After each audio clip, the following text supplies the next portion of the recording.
Bismillahirrahmanirrahim. Assalamualaikum warahmatullahi wabarakatuh. Selamat pagi semuanya. Berjumpa lagi dengan Ibu dalam pelajaran matematika. Apa kabar semuanya? Ibu harap semoga kalian tetap semangat ya untuk belajar di era pandemik sekarang ini. Sebelum kita belajar, marilah kita berdoa sesuai dengan agama dan kepercayaan kita masing-masing. Berdoa, mulai. Selesai? Oke, apa kabar semuanya? Aku sehat? Aku kuat? Yes. Oke. Alhamdulillah, masih semangat semuanya. Kita pada pertemuan ini akan membahas tentang aplikasi barisan dan deret. Apa itu aplikasi dari barisan dan deret? Kalian bisa membacanya pada Google Classroom. Di situ sudah saya share bahan ajar atau e-modul, kemudian juga LKPD yang ada tentang pembahasan materi pada sekarang ini. Langsung saja, sebelum kalian memasuki Zoom meeting nanti, silahkan pelajari dulu materinya dan juga baca kembali atau review kembali pembelajaran sebelumnya. Apa sih review pembelajaran sebelumnya? Ya, barisan dan deret aritmetika dan juga barisan dan deret geometri. Apa saja sih rumusnya? Ibu ingatkan kembali ya, di sebelah ada kita muncul barisan aritmetika, barisan geometri, kemudian deret aritmetika dan juga deret geometri. Semuanya sudah ada di samping ini. Dipelajari lagi ya. Untuk menghemat waktu, sebelum kita masuk ke pembelajaran aplikasi, ada baiknya kalian tahu tujuan pembelajaran pada kegiatan pembelajaran hari ini.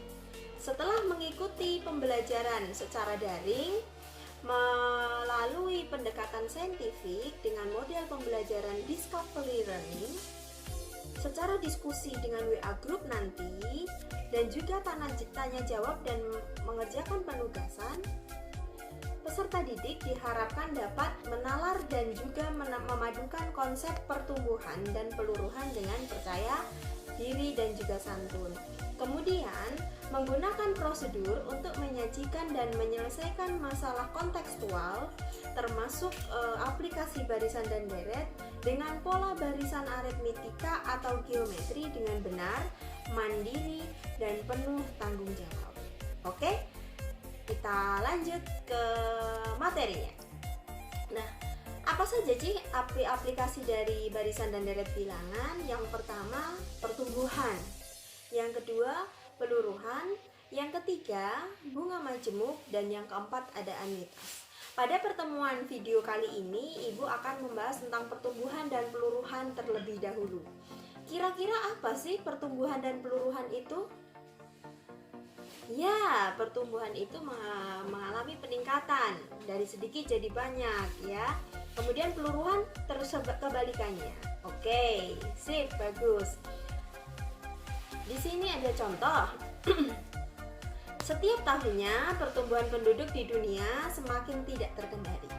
Pertumbuhan ini menyebabkan kepadatan di wilayah perumahan. Ya apa tidak? Ya. Kemudian bahkan lalu lintas. Nah, lantas apa hubungannya bahasan kali ini ya? Nah, kali ini kalian akan mengenal tentang pertumbuhan dalam matematika. Selain itu, kalian juga akan belajar tentang peluruhan. Memang apa sih pertumbuhan dan peluruhan matematika itu?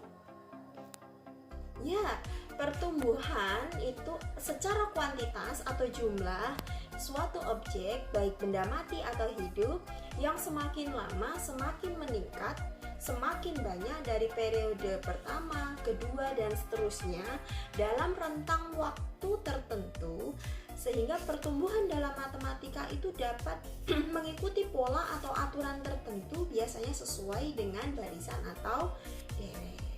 Nah, sambil kita berbincang, coba Anda sebutkan contoh peristiwa yang mengalami proses pertumbuhan. Ya, pertumbuhan penduduk. Selain itu, di era pandemik ini, betul, virus atau bakteri, virus itu berkembang di mana satu virus akan membelah menjadi sekian, menyebar dan seterusnya. Apakah virus itu akan berhenti?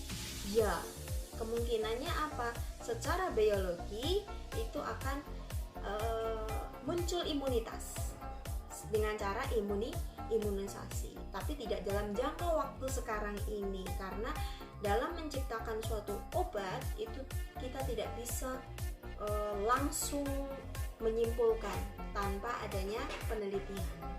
Nah, terlepas dari itu, kita hanya akan membahas pertumbuhan. Awalnya yang pertama, apa sih contoh dari pertumbuhan?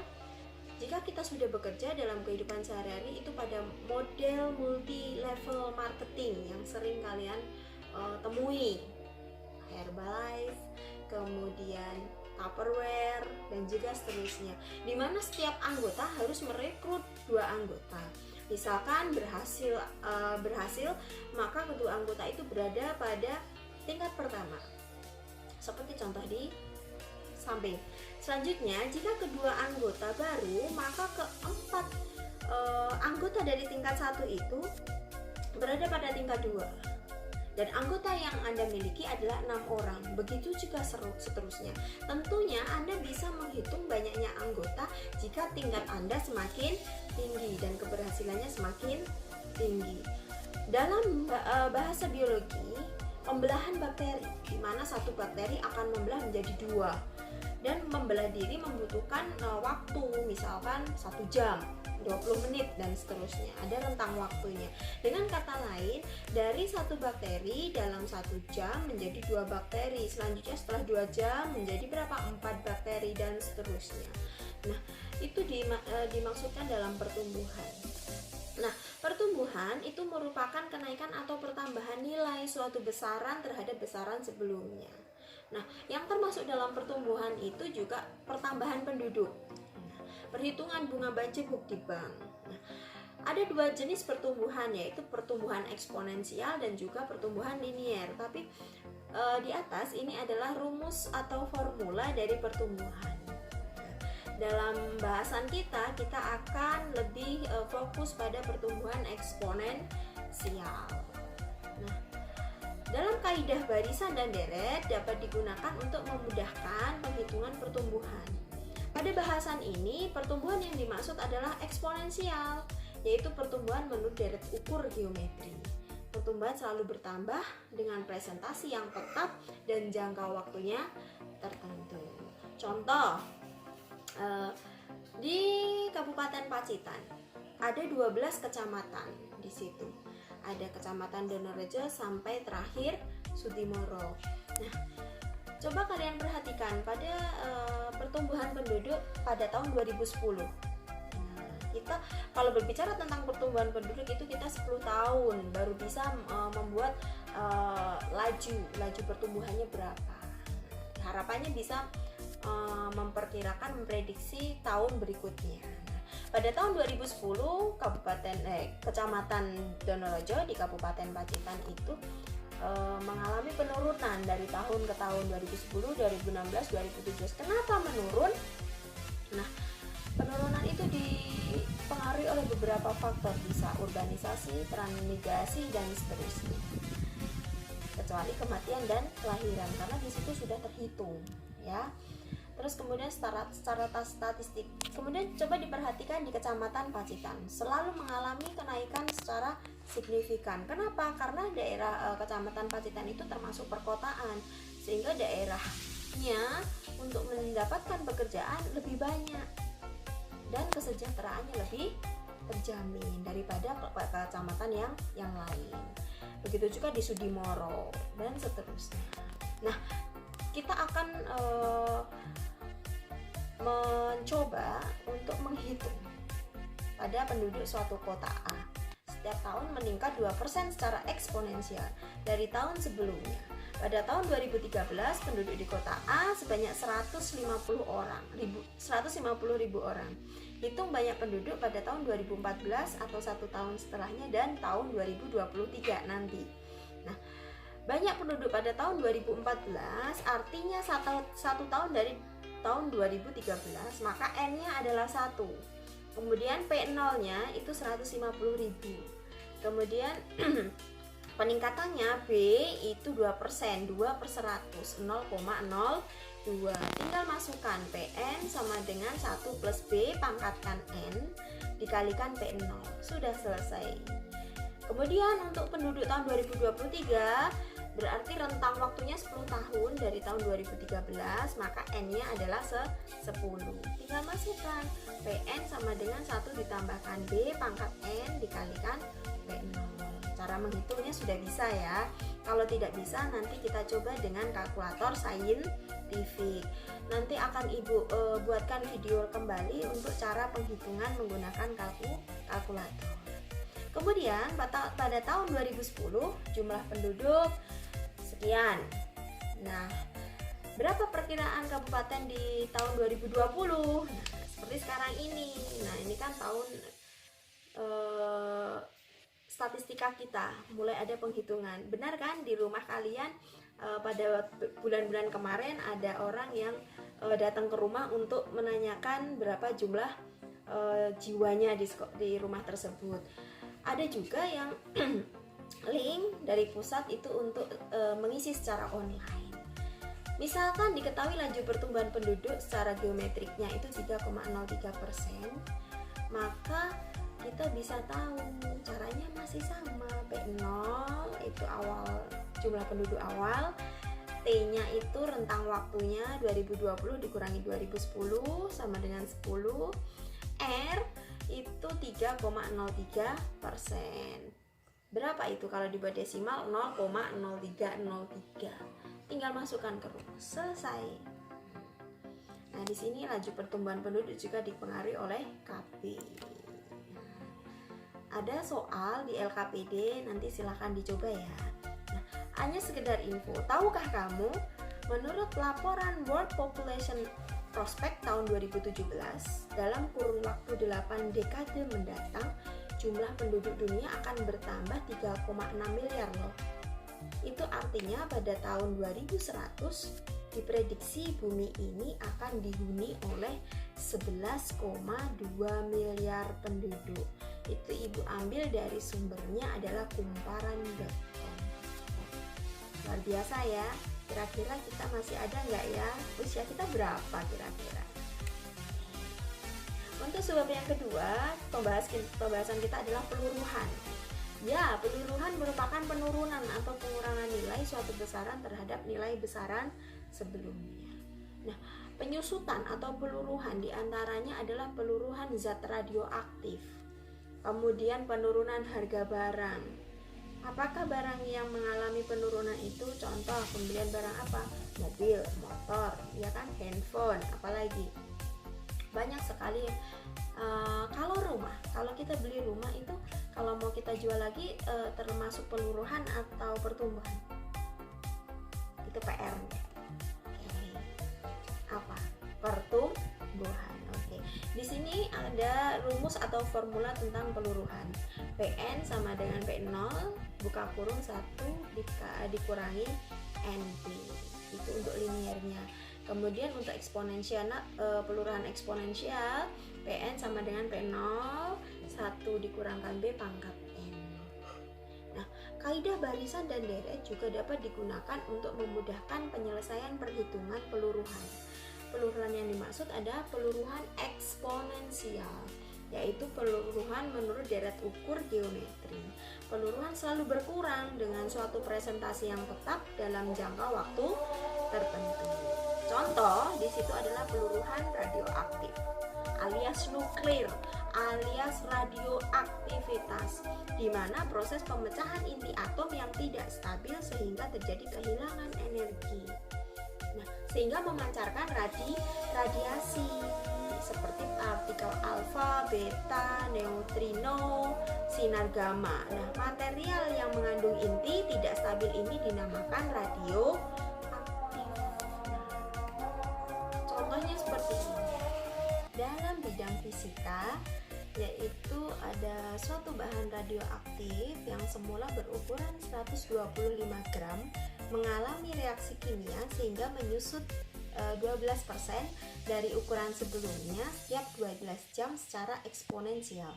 Tentukan ukuran bahan radioaktif tersebut setelah 5 hari. Nah, dalam 3 hari. Nah, dalam 3 hari itu kan ada berapa kali berarti peluruhannya? Kalau 12 jam, 3 hari itu sebanyak 72 jam dibagi 12 berarti terjadi 6 kali peluruhan, sehingga tinggal masukkan saja ke dalam penghitungannya rumusnya sehingga ketemu. Nah, dalam bidang fisika. Kemudian dalam bidang ekonomi, contoh sebuah mobil, di sini ada mobil dengan harga 30 juta rupiah. Tiap tahun ditaksir harganya menyusut 10%. Berapa harga mobil setelah 4 tahun? Nah, berarti kan harga mobilnya M, penyusutannya 10%, berarti kan 10 per 100 0,1, dan waktunya adalah 4 tahun, N-nya sama dengan 4. Sehingga bisa langsung memasukkan, ya kan? 30 juta 1 dikurangi 0,1 dipangkatkan 4, sehingga harga mobil pada tahun keempat 19.680 mengalami penyusutan yang sangat banyak. Kemudian ada isu di zat radioaktif di Tangerang Selatan yang picu kekhawatiran. Jadi analisis dampak lingkungan itu sangat penting. Untuk apa? Agar tidak terjadi boom seperti ini, ledakan radioaktif. Nah, misalkan pada pukul 8 massa suatu zat radioaktif adalah setengah kilogram. Apabila laju peluruhan zat radioaktif tersebut 2% setiap jam, hitung sisa zat radioaktif pada pukul 10. Berarti kan waktunya 2 jam, T-nya 2. Kemudian P0-nya itu 0,5.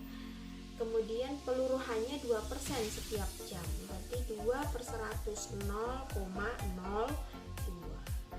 PT sama dengan P0, 1 dikurangkan P pangkatkan T, berarti kan 0,5, 1 dikurangi 0,02 sehingga 0,98, pangkatkan T, T-nya 2, sehingga sisa zat radioaktif setelah 2 jam adalah 0,9604 ya. Silahkan nanti membuat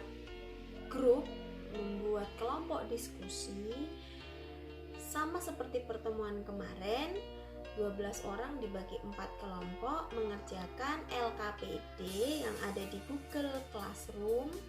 Ada 2 LKPD, yang pertama PDF bisa kalian print dahulu, kemudian kalian kerjakan karena di situ langkah-langkahnya sudah ibu berikan agar kalian bisa mengerjakannya secara mandiri. Namun bisa tinggal diskusi dalam WA group. Untuk pengumpulannya bisa di Google Form LKPD, di situ nomor 1, 2, dan 3. Sesuaikan mandiri, semuanya mengumpulkan. Kemudian setelah itu di belakangnya ada refleksi, di situ refleksi pembelajaran pada pertemuan hari ini. Apa yang kalian pahami, apa yang belum kalian pahami. Kemudian membuat resume materi yang kalian terima pada pertemuan pada pagi hari ini. Selain itu, kalian isikan penilaian sikap dan keterampilan di Google Form yang ada di Google Classroom. Di situ kalian akan menilai diri kalian sendiri, teman sejawat, dan juga jurnal praktik baik, di mana kalian mulai membuat schedule mulai dari bangun tidur sampai tidur lagi. Ditulis di situ, kemudian diupload. Bu tidak punya komputer, tidak apa-apa, ditulis tangan, diketik, bikin tabelnya. Tinggal foto, upload. Alhamdulillah, pertemuan pada pagi hari ini kita sudahi dahulu. Tetap semangat, tetap jaga kesehatan di era pandemik ini, dan juga semangat selalu untuk mencari ilmu. Terima kasih atas perhatiannya. Mohon maaf apabila ibu ada salah. Wassalamualaikum warahmatullahi wabarakatuh. Sampai jumpa.